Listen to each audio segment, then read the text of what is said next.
في الجو الحر ده لازم يبقى فيه حاجات متلجة كده زي الايس كريم.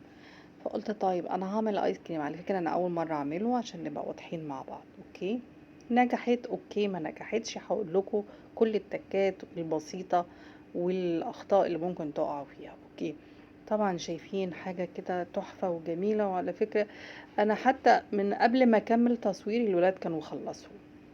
انا جبت كيلو من المشمش او اكتر كمان، انا عملت كمية. غسلته كويس قوي وشلت منه البذر بتاعه وجمدته، يعني ده شبه متجمد.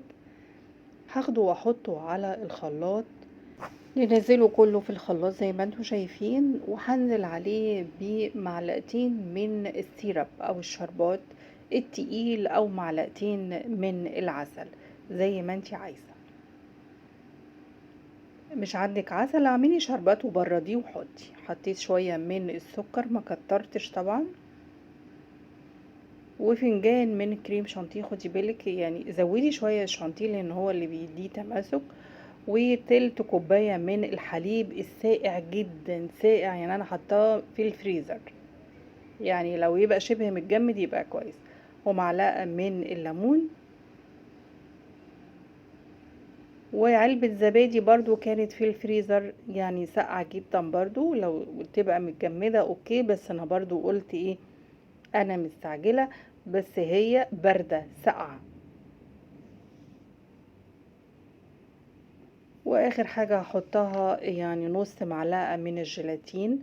وعلى فكرة وصفات كتيرة موجودة عند ناس كتير جدا من غير جيلاتين، صدقيني ما نجحتش، وانا متأكدة من اللي انا بقوله.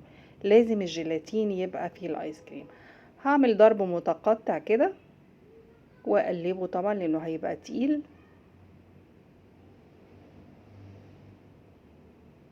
لان انا لسه كمان هضربه تاني بمضرب البيض. ده مهم جدا لان كمية الضرب او المدة بتاعة الضرب هي المهمة.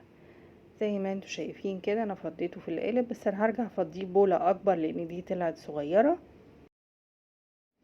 هضرب بمضرب البيض لمدة 10 دقايق بس يبقى متقطع لحد ما يوصل عندي القوام اللي انتوا شايفينه ده. هنزل فيه على القالب بتاعي، على فكرة ده قالب اكبر من اللي انتوا شفتوه في بداية الفيديو، لان كل ما بتضربي الفوم بيعلى وبيبقى اكتر.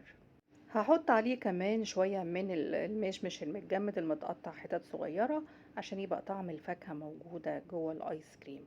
طبعا انا حبايت ده لتاني يوم في التلاجة.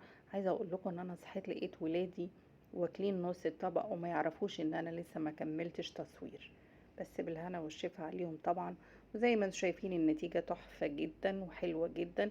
انا عملت كله في خطوة واحدة، ما قلتش افضل اجمد وارجع تاني واسيح واضرب.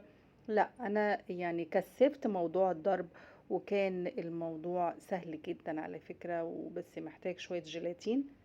وزي ما انتم شايفين النتيجة عاملة ازاي. جربوا الوصفة.